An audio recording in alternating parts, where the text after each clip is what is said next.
मला तुमची काउन्सिलिंग खूप आवडली त्याबद्दल थँक ओके. आणि मला स्वतःबद्दल काही गोष्टी माहीत नव्हत्या त्या कळल्या. माझी पर्सनॅलिटी कशी आहे ते सगळं कळलं आणि क्वालिटीज वगैरे कुठे मला अ, स्वतःला इम्प्रूव्ह करायचं आहे, कुठे मला लक्ष द्यायचं आहे, हे हं. सगळं कळलं मला आणि क्लिअर झालं. ओव्हरऑल पूर्ण प्रोसेस वगैरे मला खूप आवडला. Very good. अच्छा, बाकीचे जे विद्यार्थी आहेत, तर त्यांना तू थोडक्यात काय मेसेज देशील?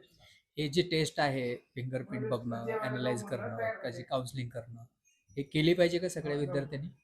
जे असे प्रॉब्लेम फेस वगैरे करतात स्टुडंट्स त्यांनी नक्की करायला पाहिजे. हं, कारण की त्यांना त्यांचे अप-डाउन्स वगैरे किंवा आपण म्हणू शकतो, की त्यांना कुठे प्रॉब्लेम होणार आहे हं, आणि काही त्यांच्यामध्ये क्वालिटीज आहेत, जे त्यांनी एक्सप्लोर नाही केलंय. हं. त्यांना स्वतःला स्वतःला समजण्यासाठी हं. ही चांगली गोष्ट आहे, ओके, इम्पोर्टंट आणि लाईफसाठी पण पुढे. ओके. आणि पुढे जे करियर आपण ठरवतो, कुठल्या करियर चूज करायचं किंवा कुठले सब्जेक्ट घ्यायचे, याची जी क्लॅरिटी याच्यामधून भेटते, ती ॲक्युरेट भेटते, असं तुला वाटतंय? हो. ओके. तुझं काय ठरलंय? काय करायचं ठरलं होतं? अ, मला सर्जन बनायचं सर्जन होतं. बन हां. अच्छा, त्या रिपोर्टमध्ये तुला काय सजेस्ट केलं मग? ॲज पर रिपोर्ट काय सांगतो तुला? की सपोज मला सर्जन बनायचं आहे तर फर्स्ट मला तू सेल्फ करू शकतेस. हां, करू शकते. पण त्याची प्रिकॉशन काय घ्यायची हे पण तुला सांगितलं. हां. तर तू फॉलो करशील सगळं? हो. अच्छा विराज, तुला पण काही गोष्टी रिपोर्टनुसार जे सांगितलेत, की तुला कुठे-कुठे काळजी घ्यायची आणि काय-काय इम्प्रूव्ह करायचं ते जे सांगितलेलं तू सगळं फॉलो करणार? हां, करणार. ॲक्युरेट करणार? हो, प्रॉमिस? हो, प्रॉमिस. मॅडम थोडक्यात तुम्ही बाकीच्या पालकांना तुम्ही काय मेसेज द्याल?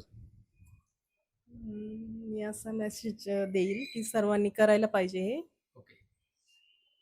मुलांच्या फ्युचरसाठी चांगलं आहे ओके. आणि बरेच डाऊट आपल्याला क्लिअर होऊ शकतात यात. होऊ शकतं. हं. तर बाकी सगळ्या पालकांनी त्यांच्या मुलांची किंवा त्यांनी स्वतःची काउन्सिलिंग किंवा हे रिपोर्ट ॲनालिसिस करणं गरजेचं आहे. गरजेचं आहे असं वाटतंय मला. थँक्यू.